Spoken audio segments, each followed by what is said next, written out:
So yan guys, nandito tayo sa newly developed ancient city dito sa Bangkok. Yan.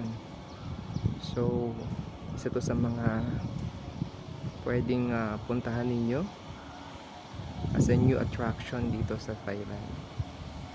So kung gusto nyo mag Bangkok, Thailand, don't miss out, no, sa bagong attraction na to dito sa Thailand. Ang ganda, beautiful place. Ang ganda ng mga gawa nila dito.